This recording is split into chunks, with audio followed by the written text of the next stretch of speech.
Hello friends, নানান ব্যঞ্জনে তোমাদের সকলকে স্বাগত জানাচ্ছি। আজ তোমাদের কাছে নিয়ে এসেছি কাঁকরোলের পুর। সেটা আমি আরেকদিন দেখিয়েছিলাম, তবে এই কাঁকরোলের পুরটা আমি আজকে কাঁচা বানাবো, মানে মশলাটা আজকে ভাজবো না। তো যাই হোক, আমার ঘরে রান্না সেটাই দিচ্ছি আর কি। তো এখন এই দেখো কাঁকরোলগুলোকে এইভাবে কেটে নিয়েছি, আর এখানে আমি মুগ ডাল সিদ্ধ বসিয়েছি। এখন এই মুগ ডালের মধ্যে আমি কাঁকরোলগুলোকে ছেড়ে দেবো। এই ডালের মধ্যে কাঁকরোলগুলো সিদ্ধ করে না খেতে টেস্ট হয়। তো মুগ ডালের মধ্যে আমি কাঁকরোলগুলো সিদ্ধ বসিয়ে দিলাম। এটা আমাদের দুজনের জন্য মুগ ডাল বানাচ্ছি, আর মেয়ের জন্য আবার আলাদা করে মুসুর ডাল বানাতে হবে। তো এই যে কাঁকরোলগুলো সব দিয়ে দিলাম, দিয়ে এখন এটাকে সেদ্ধ করে নেব। এর মধ্যে নুন দিয়ে দিয়েছি, আর একটু হলুদও দিয়ে দেবো।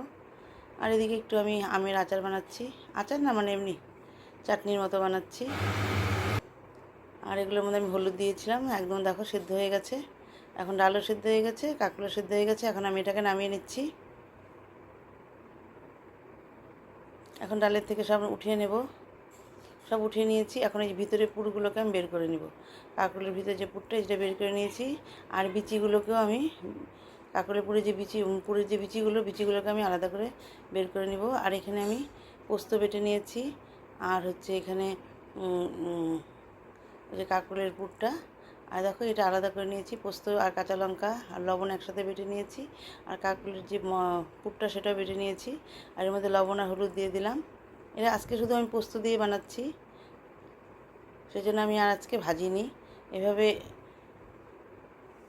মানে মেখে একবারে এভাবে পুরের মধ্যে দিয়ে দিয়েছি। আর এখানে হচ্ছে বেসন, চালের গুঁড়ো আর হচ্ছে সুজি। এর মধ্যে লবণ আর হলুদটা দিয়ে দিলাম। আর এখন এর মধ্যে একটু সাদা তেল দিয়ে দেবো, অল্প অল্প মানে বেশি পড়ে গেছে একটু আর কি, এখন দিয়ে দেবো আর কি। তো এখন আমি এখানে একটু সাদা তেল দিয়ে দিচ্ছি।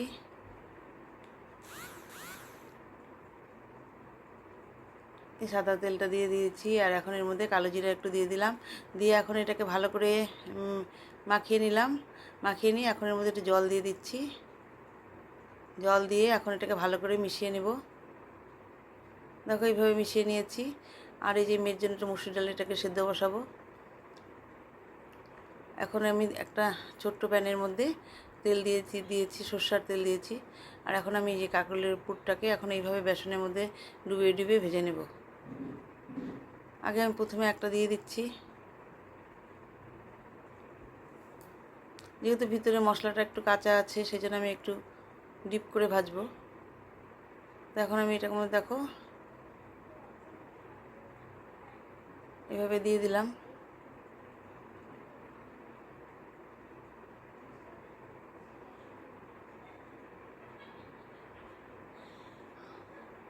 তো কাঁকরোলের পুরটাকে এইভাবে দিয়ে দিয়ে তারপর আমি এখন দেখো এর মধ্যে এখন সবগুলো দিয়ে দিচ্ছি।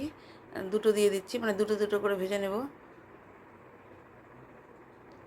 তাহলে তেলটাও কম লাগবে। নাহলে অনেক, সবগুলো একসঙ্গে ভাজতে গেলে অনেক তেল লাগবে। সেই জন্য আমি মানে ছোট্ট একটা প্যানে বসিয়ে এইভাবে দুটো দুটো করে ভেজে নেব। তো এখন এই যে দুটো ভেজে উঠাচ্ছি। দুদিকে দুটো চামচ আলাদা নিয়েছি, এদিকে পুরের একটা নিয়েছি আর এদিকে একটা মানে ভেজে রাখার জন্য একটা, উঠানোর জন্য একটা রেখেছি। এই আর একটা, আরও দুটো পুর রেডি করে নিলাম। ওটা নামিয়ে এটা বসিয়ে দেবো।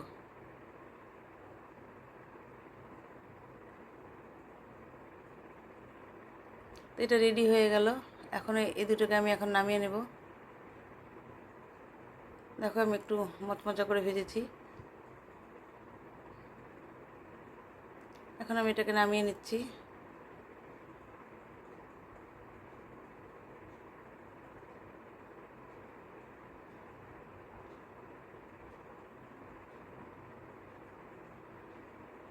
এখন আমি আবার দুটো পুর বসিয়ে দিচ্ছি।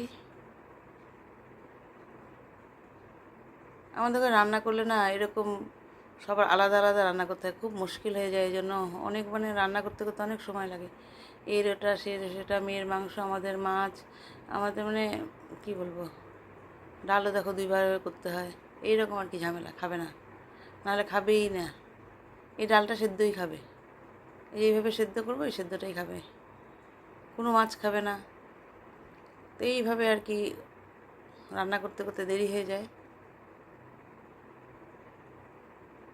তবে এই পুরটাকে নামিয়ে নিলাম।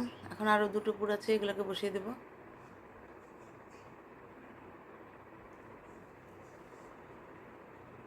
দুটো না চারটে পুর আছে, এখন দুটো ভাজা বসালাম, আরও দুটো আছে। তো এইভাবে সব পুরগুলোকে ভেজে ভেজে এখন নামিয়ে নেব। আরেকদিন আমি মশলাটাকে মানে ভেজে নিয়েছিলাম, কিন্তু আজকে আমি পুরের ভিতরে মশলাটাকে, যেহেতু শুধু পোস্ত আর কাঁকরোলের পুরটা তো সেদ্ধই আছে, সেই জন্য আর আজকে আর আমি এটাকে কাঁচা কাঁচাই বানাচ্ছি।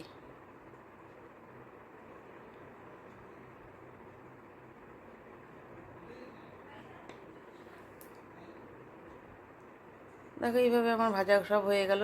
তো বন্ধুরা, তোমাদের যদি ভালো লেগে থাকে তাহলে প্লিজ একটু কমেন্টস করবে আর আমার পাশে আসবে অবশ্যই, আমিও তোমাদের পাশে থাকবো। তো এইভাবে আমার সব পুরগুলো ভাজা হয়ে গেল। তো এখন আমি এটাকে সার্ভ করে দেবো। তো বন্ধুরা, তোমরা সবাই ভালো থেকো এবং সুস্থ থেকো এবং অবশ্যই আমার পাশে থেকো। নমস্কার।